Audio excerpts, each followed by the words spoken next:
When the envelope arrived, it sat on the counter for 3 days. A plain white rectangle with my name, Walter Green, scrawled in my daughter Lisa's handwriting. At first, it seemed unimportant, just another piece of mail. But there was something about the way it looked. Something cold and final, in the way my daughter's handwriting loomed on the page. I knew I wasn't going to open it right away. It wasn't until the third morning that I finally gave in to the gnawing feeling in the pit of my stomach. The letter wasn't long, but its words hit me like a punch to the gut. Dad, we've been thinking about what's best for you. It's time we talked about moving you somewhere where you can have the care and support you need. I hope you understand. Love, Lisa. I read it once, then again, as if the words would somehow change, but they didn't. My hand trembled as I set it down, my chest tightening with each passing second. Was this a joke? Some sick prank? Number Lisa wasn't like that. The tone was too polite, too calculated to be anything but serious. I sat down at the kitchen table, my eyes drifting to the chipped edge where Mary and I used to sit, planning our lives together. Her laugh echoed in my mind, so distant now, like a memory from someone else's life. I thought about everything we'd built here, this house, our family. And now they were telling me it was time for me to go. Betrayed. No, betrayed wasn't strong enough. This felt like they'd decided without me that my usefulness had come to an end. Then the phone rang. It was Lisa. Of course, it was Lisa. "Hi, Dad," she said, her voice too cheerful, too rehearsed. "Did you get my letter?" I couldn't speak right away. The words caught in my throat, and for a moment, I thought I might not be able to breathe. "Dad?" she pressed, her voice now laced with concern. "I got it," I rasped, "and I'm not going anywhere." The silence that followed was deafening. It felt like hours, though it was only a few seconds. Finally, her voice returned, softer now, as if she were trying to explain something to a child.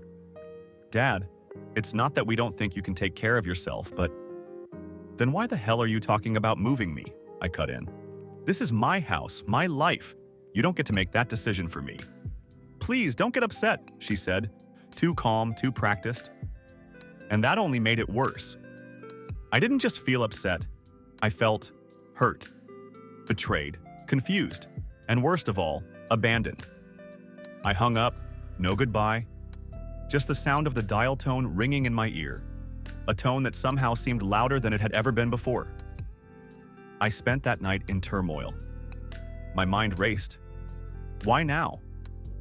Had I really given them reason to think I couldn't manage? Or had this been coming for months, a decision made behind my back, waiting for the perfect moment to strike? By dawn, I knew one thing for sure. I wasn't going down without a fight. The morning after Lisa's call, I stood in the living room staring at the family photos that lined the walls. Each frame was a snapshot of a time when things made sense. Lisa's high school graduation, my son Greg's wedding, Mary holding our first grandchild. I thought about ripping them down, but I couldn't bring myself to do it. They were part of this house, just like I was. But now, cracks in the foundation were starting to show, literal and metaphorical. The floorboards creaked under my weight, and I noticed the wallpaper peeling at the edges, something Mary would have fixed in an instant. She had been the glue that held this house, and our family, together. Without her, everything seemed to be slowly falling apart. I wasn't helpless. I cooked my own meals, did my own laundry, even fixed the leaky faucet in the bathroom last month.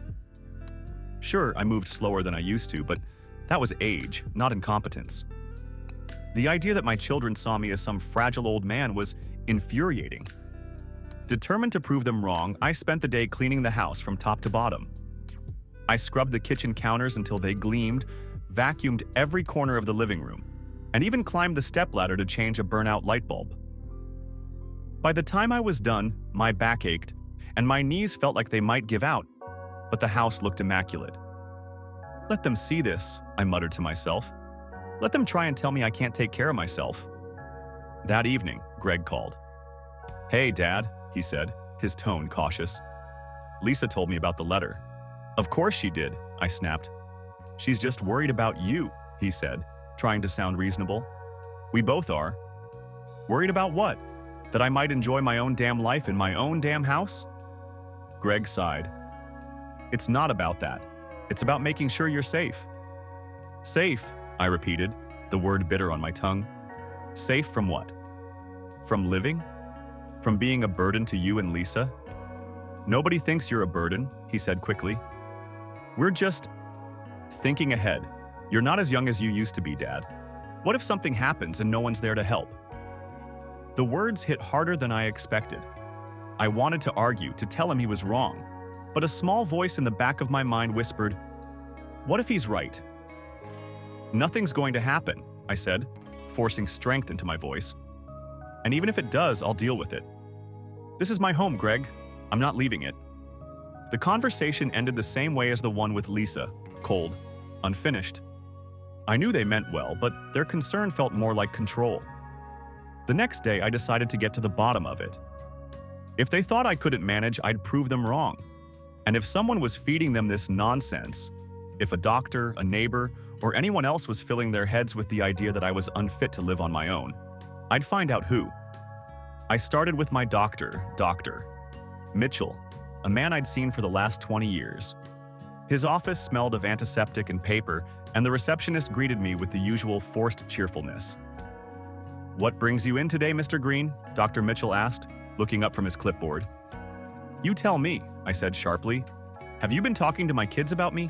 Telling them I can't live on my own?" He blinked, surprised. "No, I haven't spoken to Lisa or Greg in years. Why? Did they say I did? They think I need to move. Said they're worried about me. I figured maybe you put that idea in their heads." Dr. Mitchell shook his head. "Walter, I'd only suggest something like that if I genuinely believed you couldn't take care of yourself. From what I've seen, you're managing just fine." His words were a small relief, but they didn't solve the mystery. If it wasn't him, then who? As I left the office, a nagging thought crept into my mind. What if they weren't acting on someone else's advice? What if this was their idea all along? I drove home, gripping the steering wheel tightly. Every bump in the road felt like a crack in my resolve, but I couldn't let them win. Not yet. Not ever. When I got back, I noticed something odd.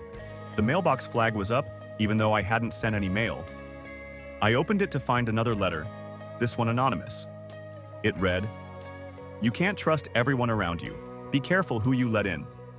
My heart raced as I reread the words. Someone was watching, someone knew more than I did, and I wasn't about to ignore it.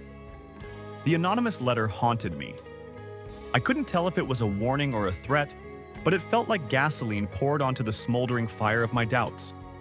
Someone was meddling in my life, perhaps more than one person. The question was, who? Lisa and Greg's insistence that I move wasn't just a matter of concern anymore. It felt coordinated, calculated, and this letter only added to my suspicions. If they thought I would quietly roll over and let them dictate my future, they didn't know me as well as they thought. I spent the next morning pacing the living room, running the possibilities through my head. Lisa? No, the letter's tone didn't match her careful, diplomatic way of speaking.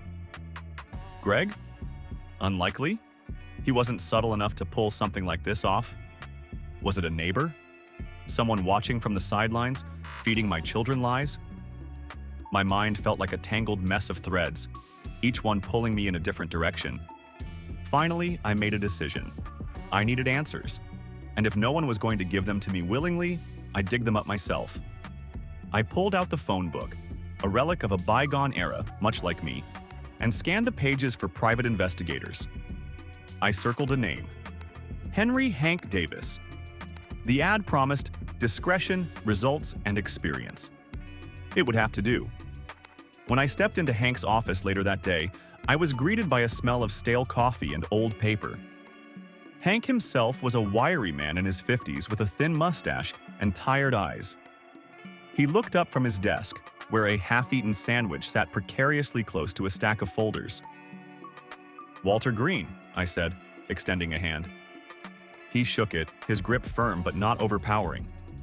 "Hank Davis. What can I do for you, Mr. Green?" "I need someone to figure out what's going on with my family," I said, sitting down across from him. Hank raised an eyebrow. "That's a bit vague. Care to elaborate? I took a deep breath and explained everything. The letter from Lisa, the calls from Greg, and the anonymous note in my mailbox. Hank listened without interrupting, his expression unreadable. When I finished, he leaned back in his chair, folding his arms across his chest. So, you think your kids are trying to push you out of your home? And now there's this anonymous letter. Sounds like you've got a mess on your hands. Can you help me or not? I asked, trying to keep the irritation out of my voice. Hank nodded. I can look into it, but I'll need access to anything you've got. Emails, phone records, even social media accounts if your kids are on there. And I'll need to know if there's anyone else who might have a reason to interfere in your life. I thought about it. There's a neighbor, Susan Montgomery. She's always sticking her nose where it doesn't belong. And then there's the folks at church. Some of them have been overly concerned since Mary passed. Got it, Hank said, jotting down notes. I'll start with your kids and work my way out. This might take a while, but I'll keep you updated. As I left his office, I felt a mix of relief and unease. I didn't like the idea of someone digging into my family's private lives, but I couldn't shake the feeling that something bigger was at play. The days that followed were tense. I avoided answering calls from Lisa and Greg, not ready to face their questions or placations. Instead, I threw myself into the small tasks around the house, fixing the loose hinges on the cabinet doors, organizing the cluttered garage, even trimming the overgrown bushes in the front yard. One afternoon, as I was sorting through a box of old photographs in the attic, my phone buzzed. It was a text from an unknown number. Found something. Meet me at my office tomorrow. Hank. My heart leapt into my throat. What had he found? The next day, Hank didn't waste time with pleasantries. He handed me a manila folder, his expression grim. Your daughter's been talking to a real estate agent, he said, about selling your house. I felt like the floor had dropped out from under me. What? She hasn't signed anything yet, Hank said quickly. But there are emails. She's been asking about the process, timelines, market value, stuff you'd only ask if you were serious. I opened the folder, scanning the printed emails. There it was, in black and white. Lisa asking a woman named Carla Bennett about next steps for selling the house. Why would she do this? I muttered, more to myself than to Hank. That's not all, he said, his voice lowering. I also found out that Greg's been talking to an attorney, something about power of attorney and medical proxies. I stared at him, my hands gripping the edge of the desk so tightly my knuckles turned white. They're planning something, I said, my voice trembling with rage. They're trying to take everything from me. Hank didn't respond right away. Finally, he said, it looks that way. But I don't know if it's malicious or if they genuinely think they're doing what's best for you. Either way, you need to confront them. I shook my head. Not yet. If I confront them now, they'll just deny it. I need more proof. Hank nodded. All right, I'll keep digging. That evening, I sat in my kitchen, staring at the folder Hank had given me. The house was eerily quiet, the only sound the ticking of the old clock on the wall. I felt a storm of emotions, anger, sadness, betrayal. But beneath it all, there was something else. Determination. If Lisa and Greg thought they could make decisions about my life without me, they were in for a rude awakening. The days stretched on like an endless gray fog. Each passing moment deepened the gnawing suspicion in my chest. I couldn't look at the walls of my home without wondering how long they'd remain mine. Hank's revelations had turned a suspicion into certainty, but they weren't enough. Lisa and Greg might have their reasons, misguided or otherwise, but I couldn't shake the feeling that something darker was unfolding. Why now? Why the sudden urgency to uproot me? I spent the next few days avoiding calls from both of them. My trust had fractured. Every "hey dad" or "just checking in" felt like a ploy, a cover for their real intentions. I busied myself with small tasks, anything to keep my mind from spiraling further. But then, another piece of the puzzle fell into my lap. I was returning from the grocery store, the car trunk weighed down with essentials I'd never needed help with before. As I pulled into the driveway, I saw a car I didn't recognize parked across the street. It was a black sedan, shiny and new, the kind of car that doesn't belong to anyone in my neighborhood. The driver was a man in his 40s, wearing sunglasses and sitting far too still. My instincts, sharpened over decades of dealing with all kinds of people, told me this wasn't a coincidence. I carried my bags into the house, but instead of unpacking them, I went straight to the living room window. Pulling the curtain aside just enough to see, I watched. The man didn't move. He just sat there, facing my house, as if he were waiting for something or someone. I called Hank. "There's someone outside my house," I said. "A man in a black sedan. He's been sitting there for 20 minutes. Hank didn't hesitate. "Don't approach him. Get me the license plate number and I'll see what I can find out." I scribbled the number down, my hands shaking slightly. "Do you think this is connected to Lisa and Greg?"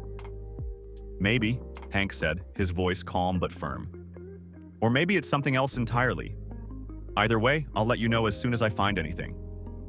The car was gone the next morning, but the unease it left lingered like a shadow. I couldn't shake the feeling that my life was being watched, orchestrated from the sidelines. By the afternoon, Hank called back. "The car belongs to a company called Meridian Care Consulting," he said. "They specialize in elder care, assisted living facilities, nursing homes, that sort of thing." The words hit me like a punch to the gut. Elder care? What does that have to do with me? "That's what I'm trying to figure out," Hank said. "But if I had to guess, someone hired them to assess your situation, probably to make a case for moving you into one of their facilities."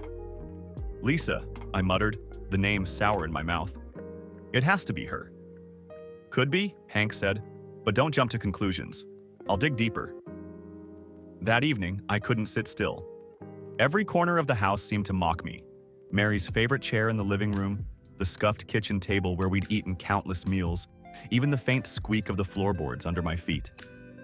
This house wasn't just a building, it was a living memory. And now, it felt like it was slipping through my fingers. I thought about confronting Lisa directly, demanding to know why she'd talk to a real estate agent, why she'd involve a care company without telling me. But every time I pictured the conversation, it ended with her carefully chosen words disarming me. She was too good at that, spinning her actions into something that sounded reasonable. Instead, I turned to Greg. "Dad?" Greg's voice was cautious when he picked up the phone. "We need to talk," I said. "In person. Today." There was a pause. "All right. Want me to come to the house?" "No," I said quickly. "Let's meet at the diner on Maple Street." I didn't want him in my house, not now. When I arrived, Greg was already there, sitting in a corner booth with a cup of coffee. He looked surprised to see me, but he masked it quickly. "Hey, Dad," he said, standing as I approached. I didn't waste time on pleasantries. "Why is Lisa talking to a real estate agent about selling my house?"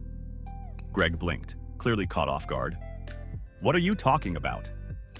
"Don't play dumb," I snapped. "I know she's been emailing someone about it, and I know you've been talking to an attorney. What's the plan, Greg? To pack me up and ship me off like an old piece of furniture you don't need anymore?" The note felt like a punch to the gut, the words echoing in my mind long after I'd read them. Time was running out? For what? And who exactly was watching my back? I couldn't shake the sense that I was being pushed into a corner. First the anonymous letter, then the mysterious man in the black sedan, now this cryptic warning. It was like someone was orchestrating everything, pulling strings behind the scenes. But who? Lisa? Greg? Was it possible that both of them were working together on this? Or was there someone else involved? I couldn't sit around and wait for more signs. The tension had reached its breaking point, and I needed to act before things spiraled further out of control. That night, I went back to Hank's office. The note in my hand, the unsettling feeling of being hunted, it all weighed heavily on me. "Everything's starting to unravel," I said as soon as Hank opened the door. I didn't even wait for him to offer me a seat. I just handed him the note. He took it, his eyes scanning the message quickly before looking up at me. "Who's doing this to you, Walter? You're being set up for something. This is getting dangerous." "I don't know," I said, rubbing my hands together. "But I need you to find out."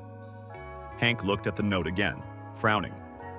"I've been digging around and there's something strange going on with Lisa's real estate agent. Carla Bennett. She's been involved with a few questionable deals recently." All of them involved older clients who were moved out of their homes, to put it nicely. I felt the blood drain from my face. Moved out of their homes? Yeah, Hank said grimly.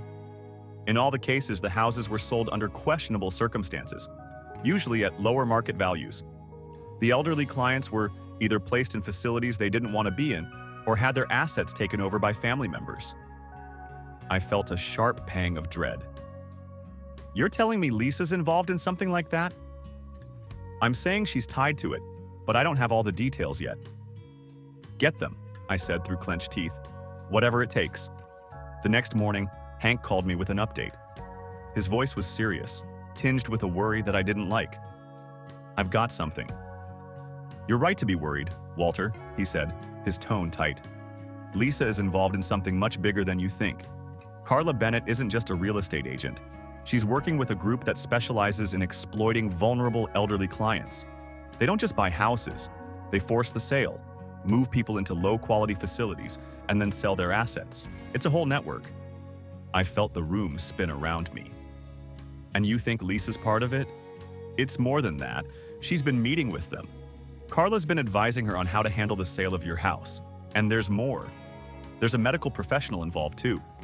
A doctor who's been giving Lisa advice on how to handle your health. I felt my stomach twist. My health? What are they trying to do to me? I don't know yet, Hank replied. But I'm digging deeper. I'll have more for you soon. But Walter, you need to be careful.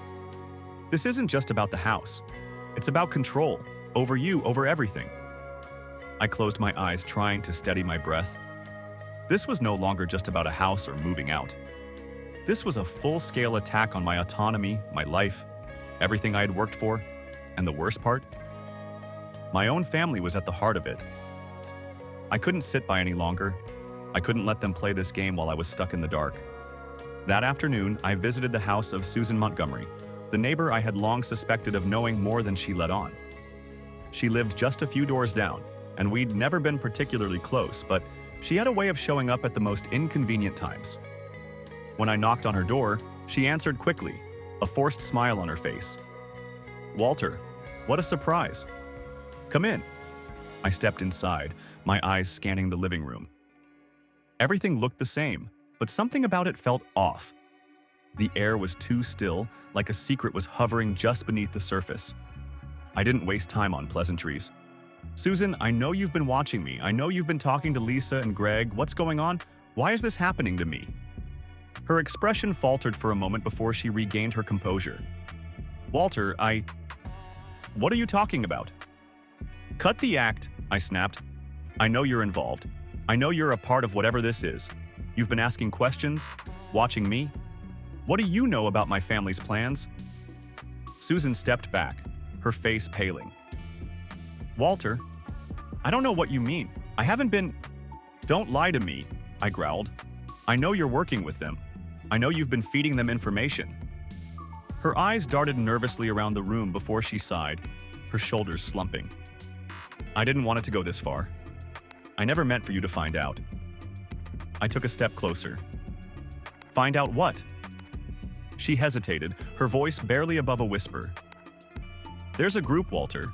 They've been working with Lisa and Greg. They've been pushing them to get you out of the house into one of their facilities. They promised they'd help take care of you. But it's not what it seems. Who? I demanded. Who is behind this? I don't know their names, Susan said, shaking her head. But I've heard enough. They don't care about you, Walter. They just want the house. And once they have it, they'll move you away, somewhere you can't fight back. My heart was pounding in my chest. Everything was starting to make sense, but the weight of the truth was crushing me. Lisa, Greg, Susan, everyone had been complicit in this scheme. But who were the real masterminds? I needed answers. I needed to find the people who were pulling the strings, and I would do whatever it took to expose them. The walls of my home felt like they were closing in around me. The more I uncovered, the more I realized how deep this web of deceit had become. Lisa, Greg, Susan, each of them had their own part to play in this, but none of them seemed to be the true architects of my downfall. I couldn't help but wonder who the real puppet master was. Who stood behind the curtain, pulling the strings and pushing my family to act as they had? It was time to find out. I couldn't rely on Hank alone. He'd done his best, but I needed to dig deeper, to push the boundaries of what I could uncover. And for that, I needed a different approach. I made the decision that evening. The next morning, I hired a private investigator, someone I knew I could trust to dig into the shady world that had been creeping around my life for the past few weeks. His name was John West, a man with a reputation for getting results. His agency wasn't the biggest, but it was known for being discreet and effective. I met him in a small cafe on the outskirts of town, where the noise of the crowd made it easier to blend in. When I saw him, I was struck by how ordinary he looked, a man in his 50s with graying hair and a weary face. But there was something about the way he carried himself, a quiet confidence that reassured me. "Mr. Miller," he said, extending his hand. "Nice to meet you. What can I do for you?" I shook his hand, then sat down. "I need to find out who's behind all of this. My family, my house. There's something wrong, and I'm not sure who to trust anymore." John listened intently, his face impassive, as I told him everything I had learned so far. He didn't interrupt, just made occasional notes on a pad of paper. When I finished, he looked up, his eyes narrowing slightly. "Sounds like someone's got a lot to gain," he said. "It's not just about your house, is it? They're after more than that." I nodded. "I think they want control. Control over me, over my assets, maybe even my health. They've got my kids involved, my neighbors. I need to know who's pulling the strings." "I'll get to work," he said, pushing his chair back. "I'll need access to any documents you've got, contracts, emails, anything related to the house or your family's dealings." I handed him a stack of papers I had kept over the years, my will, insurance documents, and a folder of emails between Lisa and various real estate agents. John took it, his eyes scanning each page with an efficiency that made me realize just how serious he was about this. "We'll start with your daughter and son," he said, standing up. "I'll check out their finances, their activities, and see if there's any connection to this real estate agent and the care facilities. It won't take long." I didn't hear from John for 3 days, but during that time I continued to gather my own information. I combed through old paperwork, dug into social media accounts, and tried to piece together any connections that might lead me to the truth. But it wasn't enough. I needed something bigger, something undeniable. Then the phone rang. "Mr. Miller," John's voice came through the receiver. "I've got something." I met John in his office, a small, unassuming place tucked away on a side street. He was sitting at his desk, a file in front of him. When he saw me walk in, he gestured to the chair across from him. "Sit down," he said, his voice steady. "I've got some information that's going to surprise you." I sat, my heart pounding in my chest. "What did you find?" John opened the file and laid it out on the table. "It's not just Lisa and Greg. They're being fed information by someone else, someone with a lot more at stake." I leaned forward. "Who?" "Carla Bennett, the real estate agent you mentioned," John began. "She's connected to a network of care facilities that are part of a larger corporation. But here's the kicker. This corporation is tied to a company called Kestrel Enterprises, and Kestrel has a long history of buying up properties in vulnerable neighborhoods, especially those belonging to elderly people." I blinked, trying to process the information. "Kestrel Enterprises?" "Yeah," John said, pulling up a document on his computer. "They've been buying properties under the guise of helping the elderly, but what they're really doing is flipping them. They pressure the families into selling the properties at rock-bottom prices. Then they resell them for a huge profit. And get this, they've been connected to some shady doctors who prescribe unnecessary treatments to get people into assisted living homes faster." I could feel the blood drain from my face. "And Lisa and Greg are part of this?"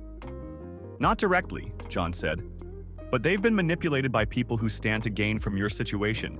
They've been convinced that moving you into one of these facilities is the best thing for you. They're being lied to." I leaned back in my chair, trying to steady my breathing. The walls were closing in faster than I had expected. The deeper I dug, the clearer it became.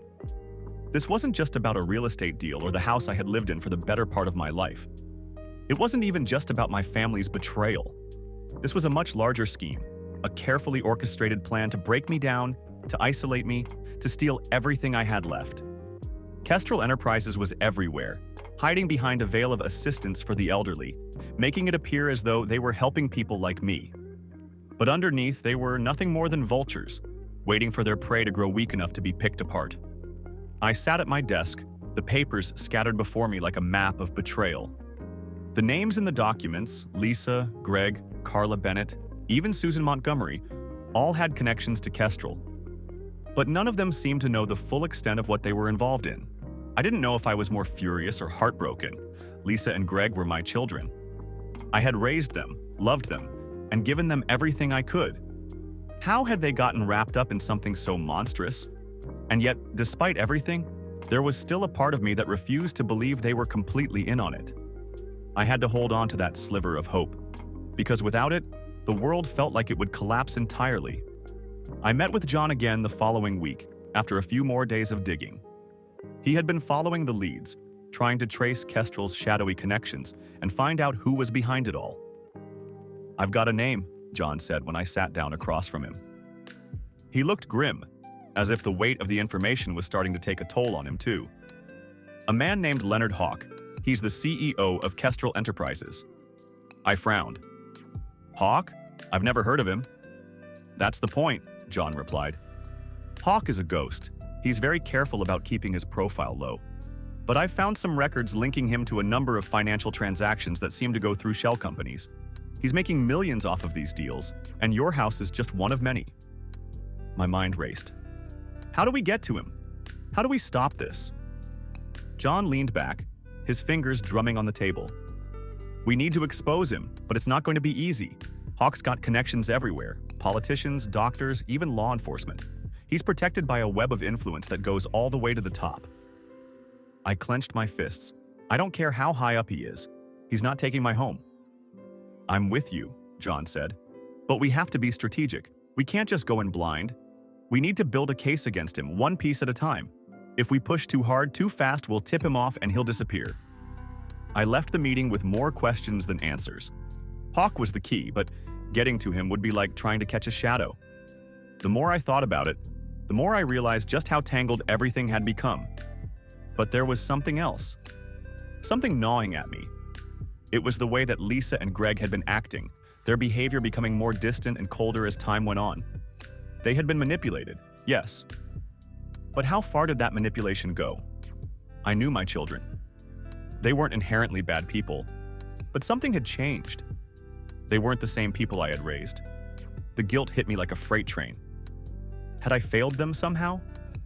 Had I been so wrapped up in my own world that I had missed the signs? The next day, I took a bold step. I called Lisa. I needed to confront her, to hear it from her own mouth. She picked up after the first ring. "Dad?" Her voice sounded distant, as if she were bracing for this conversation. "Lisa," I said, my voice steady. "I need you to tell me what's going on. Why are you doing this? Why are you trying to sell my house, get me into a facility?" There was a long silence on the other end. Then a sigh. "Dad, I don't know how to explain it." "You don't know how to explain it," I repeated. "Lisa, you've been working with people who are taking advantage of me. What's going on? Who's behind this?" "I'm just trying to help, okay?" she said, her voice cracking. "I'm trying to do what's best for you even if you don't understand it. I didn't want to do it this way, but I thought I was doing the right thing. I thought I was saving you from yourself." I felt my chest tighten. "What do you mean, saving me from myself?" "Dad, you're getting older. You don't see it, but I do. I thought if we could get you into a place where you'd be taken care of, where you wouldn't have to worry about everything. I thought it would be better for you." I closed my eyes, trying to absorb her words. She genuinely thought she was helping. She wasn't part of some grand conspiracy. She had been manipulated just like me. But that didn't make the betrayal hurt any less. "I don't believe you," I said quietly, the words tasting like ash in my mouth. "You've been talking to people, working with people who have been using you. and I can't just sit by and let them take what's mine. Dad, please? There was a pleading tone in her voice now, but it was too late. The damage had been done. I need you to stay out of this, Lisa. You don't know what you're dealing with. And I don't know if I can ever forgive you for this. I hung up the phone before she could respond, the weight of the conversation sinking deep into my bones. I knew what I had to do now. I had to stop Kestrel. I had to stop Lisa and Greg from making any more decisions for me.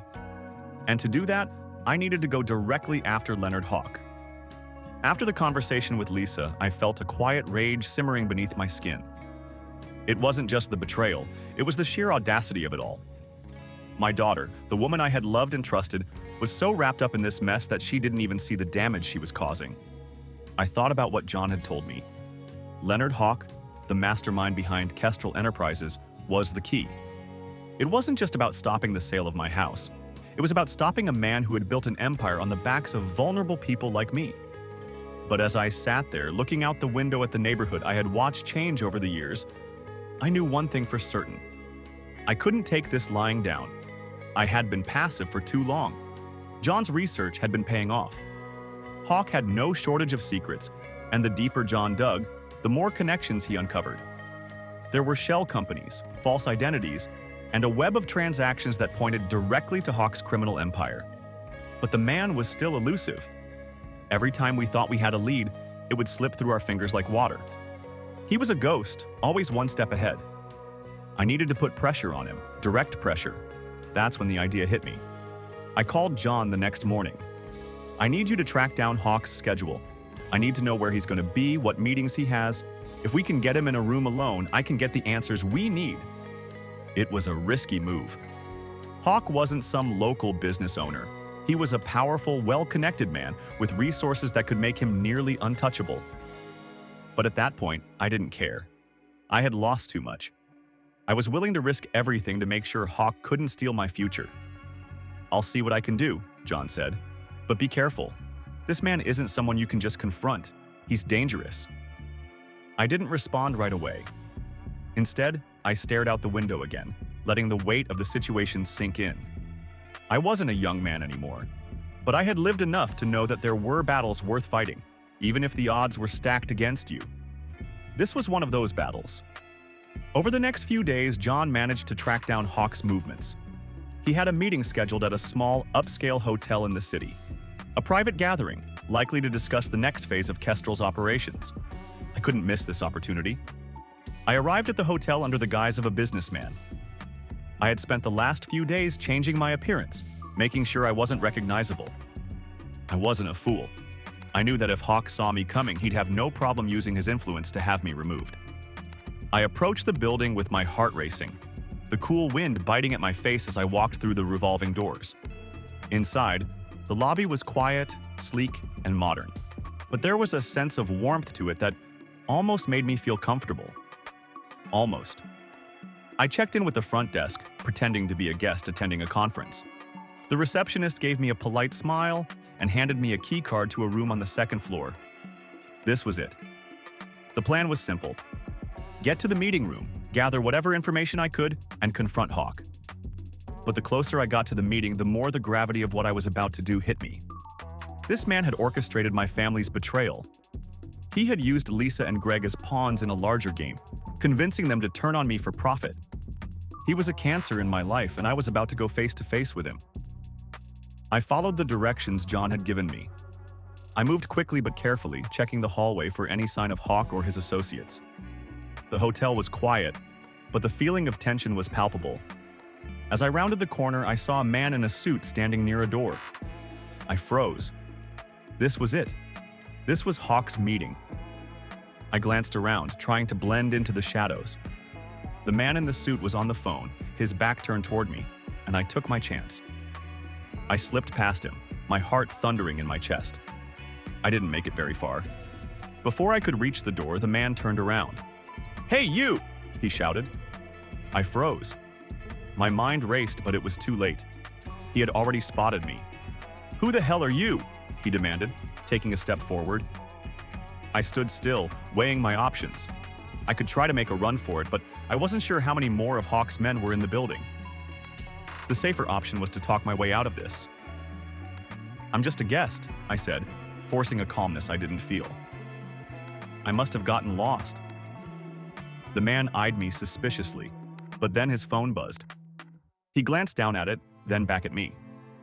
"Stay right here," he said before walking away, his phone pressed to his ear. I had a few moments. I moved quickly to the door, testing the handle. It was unlocked. My heart skipped a beat as I gently pushed it open, slipping into the meeting room. Inside, the room was dimly lit, with a long table and several men sitting around it. But only one person caught my attention, the man sitting at the head of the table, Leonard Hawk. He was just as John had described him, well-groomed, clean-cut, and exuding an air of power. But there was something cold about him, something calculating in his eyes. He wasn't a man who had any patience for weakness. And in that moment, I realized that I had just walked into the lion's den. The room went still the moment I entered.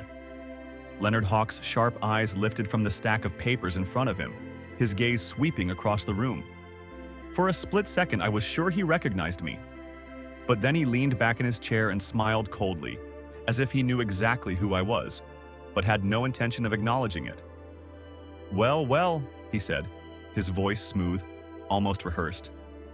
"What have we here? A guest who doesn't know his place?" I swallowed my rising anger. His calm demeanor made my blood boil, but I couldn't let it show. I needed answers, and I was going to get them one way or another. "Who are you?" I asked, trying to steady my voice. He raised an eyebrow. "The question is, who are you?" The lobby was buzzing with rumors about an old man sneaking around the hotel.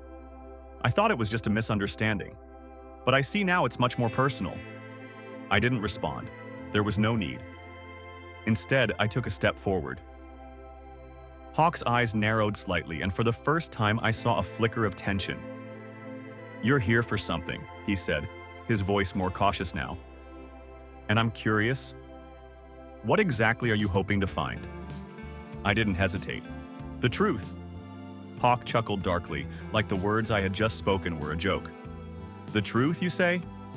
"The truth is simple. This," he gestured around the room, "is just business. Nothing personal." I could see it in his eyes. He thought he had control. He thought he had all the power. And I was just a relic of a time that no longer mattered.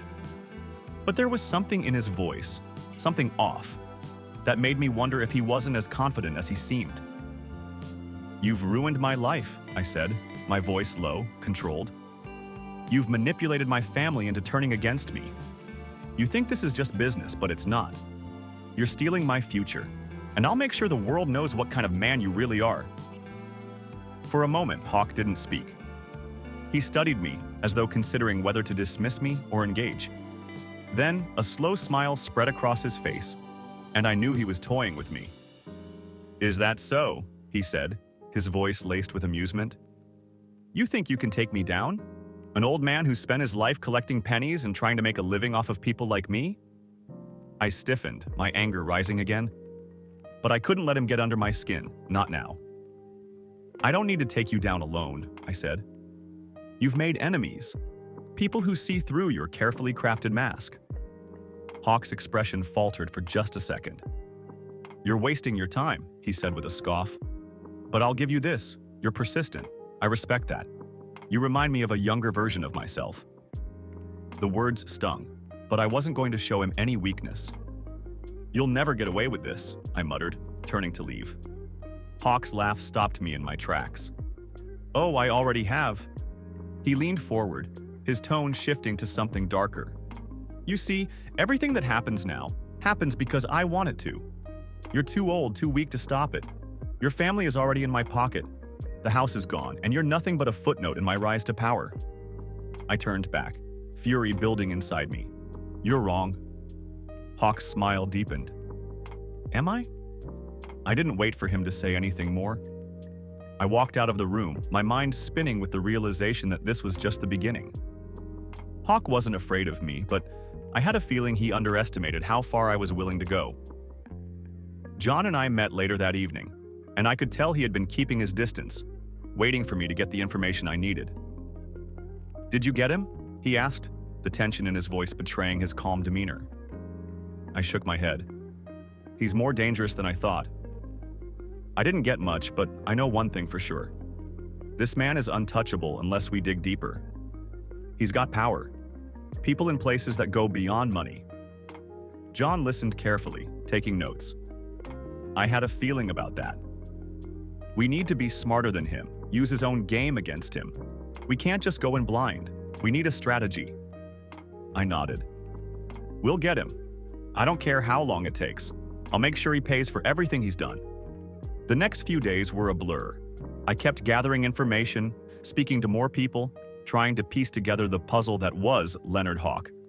John worked tirelessly to get me more intel on Hawk's inner circle. It was like chasing shadows, but each day we got closer to something big. But even as we moved closer to the truth, I felt the weight of the situation pressing down on me. The closer I got to exposing Hawk, the more I felt the strain. My body was growing tired, my mind worn from the constant pressure. The idea of confronting my own children again, of facing Lisa and Greg, weighed heavily on me. They had been pulled into this world, and no matter how I tried to rationalize it, they had betrayed me. But there was no turning back. I couldn't let them get away with this, not when the truth was so close. I knew there was still a chance for redemption, if I could get the truth into the right hands. If I could expose Hawk's lies to the world, perhaps, just perhaps, I could restore what had been taken from me. I had no illusions left. There was no going back to the life I once knew. The house, my family, my reputation, everything was in jeopardy. But what I had gained over the past few weeks, in spite of the mess Hawk had created, was a resolve I hadn't known I still had. I wasn't done yet. Not by a long shot. John had finally come through. After weeks of back and forth, secret meetings and shadowy dealings, he had a lead, a name, an address, a clue that might finally bring down Leonard Hawk and expose everything. Here it is, John said, holding up a manila envelope, his face grim. This is it. Hawk's operation runs deeper than you thought. But this could be the key. I looked at the documents, my heart pounding. There it was, a list of names, companies, bank accounts, everything Hawk had used to manipulate the system and turn people like me into pawns. If we could get this information to the right people, it would be game over for him. You've done good work, I said, my voice tight with gratitude. Now we finish this. We need to go public. No more hiding. But John looked at me with a concerned expression. Are you sure? Hawk won't just let this slide. He'll come after you, and after everyone close to you. I met his gaze. I've already lost everything. My family's gone. This is bigger than me now. It's about justice. It's about making sure people like him don't win. John hesitated for a moment, then nodded. All right, we'll do it your way. But I'm warning you, Hawk's not going to go down easily. If we do this, there's no turning back. I stood up, feeling the weight of my age, the burden of what I was about to do. It was a gamble, but the stakes had never been higher. I had nothing left to lose but my dignity, and I wasn't about to let it slip away. The day we went public was the day I realized just how far-reaching Leonard Hawk's influence really was. Every corner we turned, we found more obstacles, dead ends, threats, shadowy figures watching from afar. But we pushed on. We sent the evidence to the media, to trusted journalists who could break the story wide open. We made sure that every name, every dollar, every lie Hawk had constructed would be brought to light. Then came the confrontation. The one I had been dreading for weeks. I received a call the night before the story was set to run. The voice on the other end was familiar, but it took me a moment to recognize it. Mr. Harrison, Leonard Hawk's voice was calm, measured, cold as always. I hope you know what you're doing. You're about to make a mistake you can never undo. I leaned back in my chair, feeling my pulse quicken. You think you can scare me into silence, Hawk? I've already lost everything. If exposing you cost me my life, so be it. But people need to know what you've done. There was a pause on the other end. You're an old man, Hawk said, his tone shifting slightly, though there was still that underlying calmness. You think you can beat me at this game? It's too late for that. But I'll give you one last chance. Step away. Disappear. Or I'll make sure you regret this. I didn't flinch. You're running out of threats. The truth is already out. Tomorrow, the world will see who you really are. "You have no idea what you're dealing with," he warned, the words dripping with menace. "I will destroy everything you've worked for. You and your little investigator. You'll be nothing but a footnote in my rise." "I'll take my chances," I said, hanging up before he could say anything more. The next morning, everything changed. John called me at 7 a.m., his voice frantic. "It's out. The article. Hawk's already pulling strings. He's doing everything to bury it. But it's too late. It's already gone viral." I nodded, feeling a sense of satisfaction deep in my chest. Let him try. He'll never stop it. But as the day went on, the consequences of our actions started to show. The media outlets I trusted began retracting their stories. The links went dark, and there were rumors of lawsuits, threats, and bribes being exchanged behind closed doors. It wasn't long before I realized that Hawk had the power to make people disappear. Not just in the physical sense, but from the public eye as well. John and I spent hours scrambling, finding new ways to keep the story alive. But it was clear that Hawk's reach was immense. I had made a huge mistake. I had underestimated just how powerful he was. And then, it happened. The final confrontation. I received another call, this time from my daughter, Lisa. She was crying, frantic. "Dad, please, you have to stop. He's going after everyone. Greg, he's been arrested. They're framing him for crimes he didn't commit." "I didn't know, Dad. I didn't know. Please, it's not too late. Let it go." I felt the weight of the world pressing on my chest. "Lisa, your brother got involved with this because of Hawk. I told you. I told you he was dangerous." I know, but please, I need you to stop. You're going to get yourself killed. You're going to destroy the family. Please, Dad. I'm begging you." I sat in silence for a long moment. Part of me wanted to relent, to stop the fight for my children's sake. But another part of me, the part that had seen too much, suffered too long, knew there was no turning back now. "I'm sorry, Lisa. This isn't about family anymore. It's about doing the right thing. Hawk needs to pay for what he's done." The police were at my door the next morning. It wasn't for my arrest, but for a warning. The officers told me that Hawk had connections everywhere, and they were urging me to back off, to let it go before things got worse. But I wasn't afraid anymore. It was too late for me. But it wasn't too late for everyone else.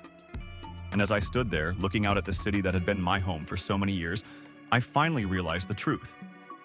Sometimes, the greatest betrayal isn't from the people you love. It's from the ones who think they can control your life. Leonard Hawk had made a grave mistake. And while he may have won for now, I knew that the truth would eventually catch up with him. It always did.